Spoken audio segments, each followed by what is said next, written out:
ఈ ఉదయమున నీవు ఎవ్వరినీ కలుసుకొనక ముందు ప్రభువును కలుసుకో. నీవు ఎవ్వరినీ చూడకముందు ప్రభువును చూడు. నీవు ఎవ్వరితో మాట్లాడకముందు ప్రభువుతో మాట్లాడు. నీవు దేనిని వెదకకముందు ఆయన రాజ్యమును నీతిని వెదకు.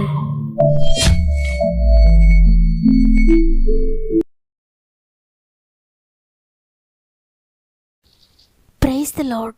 ఈ ఉదయకాలమున గాడ్ ఫస్ట్ అనే ఆధ్యాత్మిక కార్యక్రమానికి మిమ్మల్ని అందరినీ హృదయపూర్వకంగా ఆహ్వానిస్తూ ప్రభు అయిన యేసుక్రీస్తు నామములో నా యొక్క శుభములు మీకు తెలియజేస్తున్నాను. దేవుని బిడ్డలారా, దేవుని కృపలో మీరు మీ కుటుంబాలందరూ బాగున్నారు కదా. దేవుని వాక్కు ద్వారా మీరంతా బలపడుతున్నారని, ప్రతిరోజు దేవుని మాటను మీరు రిసీవ్ చేసుకుంటారని నమ్ముతున్నాను. ఆనాడు దేవుడు అరణ్యంలో కాకుల ద్వారా ఆహారాన్ని పంపి కరువు కాలంలో ఏలియాను పోషించినట్లుగా అరణ్యములా ఎండిపోయినట్లుగా ఉన్న మన జీవితాల్లో జీవం కలిగిన తన వాక్కును మనకు అనుగ్రహించి ప్రతిరోజు ఆత్మీయంగా పోషిస్తూ ఉన్నాడు, శారీరకంగా పోషిస్తున్నాడు. అంత శక్తి కలిగిన దేవుని మాట మిమ్మల్ని తాకుతుంది. వాక్యమైన దేవుడు మీ గృహాల్లో అడుగు పెడుతూ ఉన్నారు తన మాట ద్వారా. కాబట్టి ఈ విషయాన్ని గురించి నిరుసాపడద్దు, శక్తిహీనమైపోవద్దు. దేవుని మాటలో ఉన్న శక్తిని మీరు రిసీవ్ చేసుకోండి. ఆయన మాటలోని శక్తి మిమ్మల్ని శక్తివంతులుగా చేస్తుంది. మీలో ఇంకెవరికైనా ప్రేయర్ రిక్వెస్ట్ ఉంటే కామెంట్స్ ద్వారా తప్పక నాకు తెలియచేయండి. తప్పక మీ అందరి కొరకు మేము ప్రార్థిస్తూ ఉన్నాం. మిమ్మల్ని అందరినీ సృష్టికర్త చేతుల్లో పెడుతున్నాను. ఆయన చేతులు మిమ్మల్ని విడిచిపెట్టేవి కాదు, తప్పక మిమ్మల్ని లేవనెత్తుతాయి. మీరు కూడా ప్రార్థన చేయండి. ప్రార్థన మీ జీవితాల్లో ఆశ్చర్యకార్యములు జరిగించబోతోంది. చివరి ప్రార్థనలో తప్పక ఏకీభవించండి. పరిశుద్ధాత్మ దేవుని శక్తిని పొందుకోండి. సమస్త మహిమ ఘనత ప్రభావములు దేవునికి చెల్లునుగాక. ఈరోజు ప్రభు మనతో మాట్లాడుతున్న మాట కీర్తనలు 94వ అధ్యాయము 18వ వచనము. నా కాలు జారెనని నేను అనుకొనగా యెహోవా నీ కృప నన్ను బలపరచుచున్నది. ఆమేన్. ప్రియ సహోదరి, ప్రియ సహోదరుడా, చాలాసార్లు ఇలానే మన జీవితంలో కూడా నిరాశ, నిస్పృహ, ఇక అంతా అయిపోయింది, నా కాలు జారిపోయింది, నేను పడిపోయాను, ఇక నాకు ఏ హోపు లేదు, పరిస్థితులన్నీ చేయి దాటిపోయాయి అని అనిపిస్తూ ఉంటుంది. మనకి ఎదురైన పరిస్థితులను బట్టి సాతాను కూడా ఇక నీ జీవితం అయిపోయిందని చెప్తూ ఉంటాడు. నీవు కూలిపోయావు, నువ్వు పడిపోయావు అని చెప్తూ ఉంటాడు. ఏ విషయంలో కూడా నీవు ఇక పైకి వెళ్ళలేవు, నీ కాలు జారిపోయింది, నీవు గుంటలో పడిపోయావు, అక్కడి నుంచి నిన్ను లేవనెత్తే వారెవరూ లేరు అని క్లిష్ట పరిస్థితుల్లో పదే పదే శత్రువైన సాతాను మనకు చెప్తూ ఉంటాడు. అనారోగ్య పరిస్థితుల్లో చెప్తూ ఉంటాడు. ఆర్థిక బంధకాలు వచ్చినప్పుడు చెప్తూ ఉంటాడు. అనేక వాగ్దానాలు నువ్వు పొందుకుంటున్నావు, కానీ అవేవి నీ జీవితంలో జరగలేదు. ఎంతో ప్రార్థిస్తున్నావు, ఎంతో మందితో ప్రార్థన చేయించుకుంటున్నావు, ఎంతోమంది దైవజనుల దగ్గరికి వెళ్తూ ఉన్నావు, ఎంతగానో నీవు దేవుని కొరకు నిలబడ్డావు, కానీ ఆ ప్రార్థనలేవి నిన్ను రక్షించలేదు. ఒక సూచన కూడా నీకు కనిపించడం లేదు. నీ జీవితంలో కార్యం చేయబోతున్నానని దేవుడు ఒక సూచన కూడా నీకు ఇవ్వలేదు. అంటే దేవుడి కార్యం నీ జీవితంలో జరిగించడం, నీ పని అయిపోయింది అని ఎంతగానో నిరాశ కలిగిస్తూ ఉంటాడు సాతాను. నీ జీవితంలో శూన్యమును చూపిస్తూ ఉంటాడు. ఆర్థికంగా నువ్వు ఖాళీ అయిపోయావు, నువ్వు శూన్యం అయిపోయావు కదా, ఇక హోప్స్ లేవు. ఆరోగ్య విషయంలో కూడా నీకు ఏ హోప్ లేదు, శూన్యమే కనబడుతుంది నీకు. నీ కుటుంబ పరిస్థితుల్లో, నీ బిడ్డల విషయంలో కూడా శూన్యమే ఉంది. అవును, నీ జీవితమంతా నీకు శూన్యంగా నీకు కనిపిస్తూ ఉండొచ్చు. నీ కాలు జారి పడిపోయిన పరిస్థితుల్లో లేవనెత్తడానికి నీకు ఏ అవకాశం లేదు నీ జీవితంలో. అయితే దేవుడు ఈరోజు నీతో మాట్లాడుతున్న మాట, నా కృప నిన్ను బలపరుస్తుంది. దేవుడు నీ జీవితంలో నూతన సృష్టి చేయడానికి అక్కడ ఏ మెటీరియల్ ఉండక్కర్లేదు, ఏ పదార్థం అక్కడ ఉండాల్సిన అవసరం లేదు. ఆయన శూన్యంలో సృష్టిని చేసే దేవుడు. నీకంత శూన్యంగా ఉన్నా శూన్యములో నుండే నూతన సృష్టిని ఆయన చేయబోతున్నాడు. నీవెంతగానో ప్రయాసపడ్డావు, నీ జీవితంలో అనేక సంవత్సరాలు కోల్పోయావు, నీ బలాన్ని కోల్పోయావు, నీ శక్తిని కోల్పోయావు, నీ యవ్వన జీవితాన్ని కోల్పోయావు, నీ ఆరోగ్యాన్ని కోల్పోయి ఉండొచ్చు, నీ ధనాన్ని కోల్పోయి ఉండొచ్చు, నువ్వెన్నో కోల్పోయావు. ఎంతో ప్రయత్నించావు, ఎంతో ప్రయాసపడ్డావు, కానీ నీకేది కూడా దొరకలేదు ఇంతవరకు.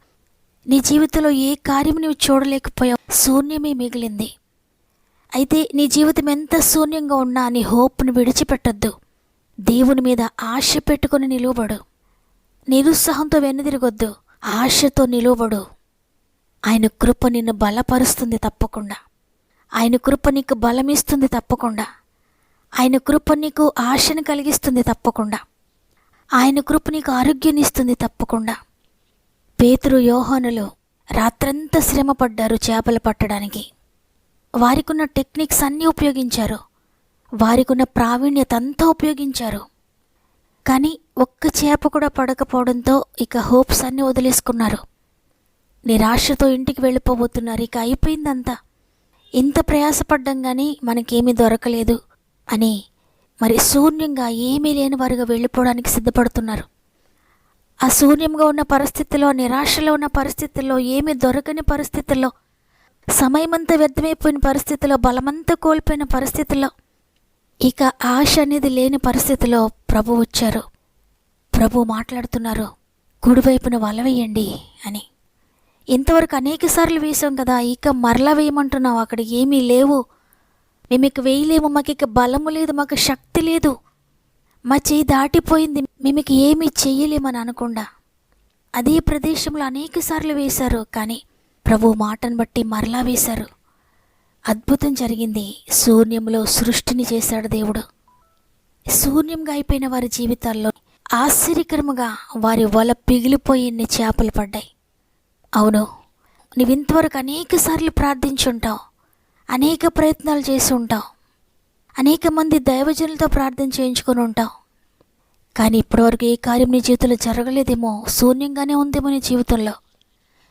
నీ ఆరోగ్య పరిస్థితి శూన్యంగానే ఉందేమో, నీ ఆర్థిక పరిస్థితులన్నీ ఖాళీగా ఉన్నాయేమో, శూన్యం అయిపోయావేమో. హోప్స్ ఏమీ లేని పరిస్థితిలో నీవున్నా మరలా ఆయన కృప కొరకు కనిపెట్టు. ఆయన నీతో మెల్లని స్వరముతో ఆయన నీతో మాట్లాడుతున్నాడు. ఆ మాటను గ్రహించు. ఆయన కొరకు ఆశతో, ఆయన కొరకు మరలా కనిపెట్టు. నీవేమి చెయ్యాలని నీకు చెప్తాడు. ఆయన మాట కనుక నీవు వింటే, ఆయన మాట ఏదైతే మాట్లాడుతున్నారో ఆ విధంగా ఉన్నట్లుగా నువ్వు చేస్తే శూన్యమైపోయిన నీ జీవితంలో నూతన సృష్టి చేస్తాడు ఆయన. ఇకంతా అయిపోయిందని అనుకుంటున్న పరిస్థితుల్లోనే ఒక అద్భుతాన్ని చేయబోతున్నాడు దేవుడు. కాబట్టి ఈరోజు ఈ మాటలు వింటున్నా ప్రియ సహోదరి, ప్రియ సహోదరుడా, నీ వ్యాధిని బట్టి నా జీవితం అయిపోయింది అనుకుంటున్నావా? నేను మంచంపై ఉన్నాను, నాకు ఇక ఏ హోపు లేదు, ఎంతకాలం ఈ శ్రమ, ఎంతకాలము నేను వేరే వారితో చేయించుకోవాలి, ఎంతకాలం ఈ జీవితం అని నువ్వు అనుకోవద్దు. నిరీక్షణ కలిగి ప్రార్థించు. నీ శరీరంలో, నీ అవయవాల్లో, నీ ఎముకల్లో, నీ నరములలో ఏదైతే శూన్యంగా ఉందో, శూన్యంలో సృష్టిని చేసే దేవుడు నీ దగ్గర దిగి రాబోతున్నాడు. ఆయన మెల్లని స్వరాన్ని విను. అయ్యా నాతో మాట్లాడని ఆయన మెల్లని స్వరం కొరకు నువ్వు కనిపెట్టు. ఆయన ఏది చెప్పాడో అది చెయ్యండి. గొప్ప విడుదల పొందుకోబోతున్నారు. ఆర్థిక పరిస్థితిలో నలిగిపోతున్నావా? నమ్మిన వారే నీ ధనాన్ని నీకు ఇవ్వకుండా నష్టపరిచారా నిన్ను? ధనాన్ని నష్టపోయి ఇక ఏ విధంగా ముందుకు వెళ్లాలో తెలియక ఆర్థిక మూలాలన్నీ కదిలిపోయి ఇక చేసేది ఏమీ లేదని నిరాశతో ఉన్నావా? శూన్యంగా అయిపోయిన నీ జీవితంలో ఆశ కోల్పోద్దు. ఆయన నీతో మాట్లాడతాడు. ఆ మాటను గ్రహించి ఆ మాట ప్రకారంగా నీవు చేయి. శూన్యమైపోయిన నీ ఆర్థిక పరిస్థితుల్లో దేవుడు నూతన సృష్టి చేయబోతున్నారు. నీ జీవితంలో ఇక ఏ పరిస్థితుల్లో శూన్యం అనిపిస్తూ ఉందో, నీ బిడ్డల గురించి కావచ్చు, నీ భర్తని గురించి కావచ్చు, నీ భార్యను గురించి కావచ్చు, నీ కుటుంబ కలతల గురించి కావచ్చు, నీ ల్యాండ్ విషయంలో అవ్వచ్చు, నీ గృహం విషయంలో అవ్వచ్చు, నీ జీవితంలో ఉన్న కోర్టు బంధకాల గురించి అవ్వచ్చు, లేక నీ పరిచర్య విషయంలో అవ్వచ్చు, లేక మానసికంగా నువ్వు నలిగిపోతూ ఉన్నావేమో, అది ఏదైనా ప్రతి విషయంలో నీవెక్కడ పడిపోబోతున్నావో, ఎక్కడ పడిపోయావో, ఎక్కడ కాలు జారిపోయావో, హోప్స్ అన్నీ కోల్పోయావో, శూన్యమైపోయావో, అక్కడే దేవుడు నీ జీవితంలో నూతన సృష్టి చేయబోతున్నారు.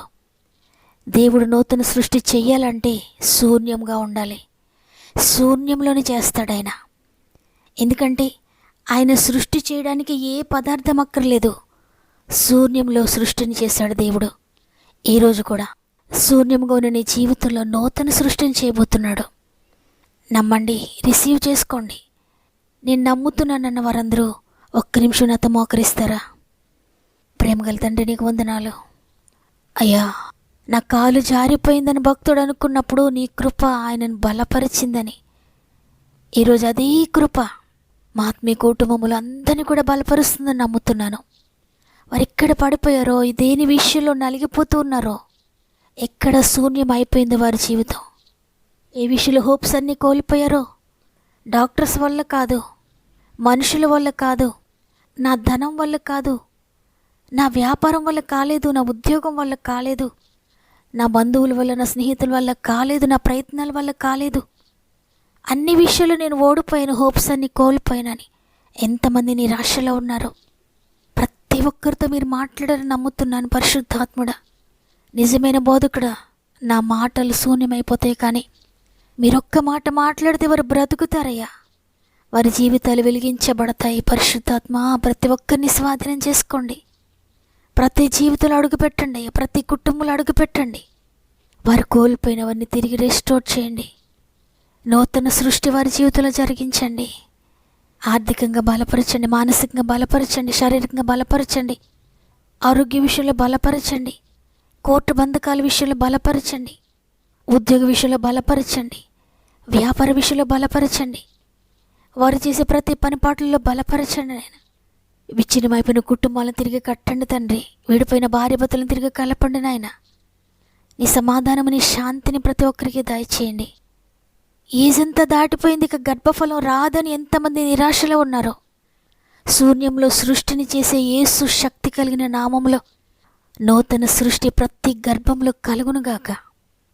ఇక వివాహం కాదని హోప్స్ కోల్పోయిన ఎంతమంది బిడ్డలున్నారో, 30 సంవత్సరాలైనా, 35 అయినా, 40 అయినా శూన్యం కొన్ని వారి జీవితాల్లో నూతన సృష్టి చేస్తున్నందుకు వందనాలు. నమ్మిన వారందరి జీవితాల్లో అద్భుతం చేస్తున్నారు తండ్రి, నీకు వందనాలు. రిజల్ట్స్ విషయంలో హోప్స్ కోల్పోయారేమో, నూతన సృష్టి జరిగించండి. ప్రత్యేకంగా ఈరోజు పుట్టినరోజులు, పెండ్లి రోజులు జరుపుకున్న వారందరినీ జ్ఞాపకం చేసుకోనండి. ఈ నూతన సంవత్సరంలో నూతన కార్యంలో నూతన సృష్టి వారి శరీరాల్లో, వారి కుటుంబాల్లో, వారి జీవితాల్లో, వారి పరిస్థితులన్నిటిలో మీరు జరిగిస్తున్నారని నమ్మి నీకు స్తుతులు చెల్లిస్తూ ఉన్నాను.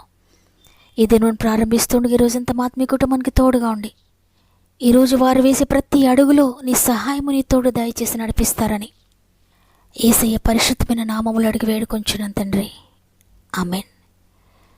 నేను జారిపోయాను, నేను పడిపోయాను, నా జీవితం కూలిపోయింది, ఇక హోప్ లేదు అనుకుంటున్నా ప్రియ దేవుని బిడ్డలారా, ఆయన కృప మిమ్మల్ని బలపరుస్తుంది, భయపడకండి. శూన్యం గొను మీ జీవితాల్లో దేవుడు నూతన కార్యములు చేయబోతున్నాడు. విశ్వసించండి. నమ్మిన వారందరూ ఆమెనని చెప్పండి. లైక్ చేయడం, షేర్ చేయడం మర్చిపోకండి. దేవుడు మిమ్ములు, మీ కుటుంబాలను దీవించి ఆశీర్వదించునుగాక. దేవుని చిత్తమైతే తిరిగి రేపు కలుద్దాం. అంతవరకు ప్రభు మీకు, మీ కుటుంబాలకు తోడు ఉండి నడిపించునుగాక. God bless you.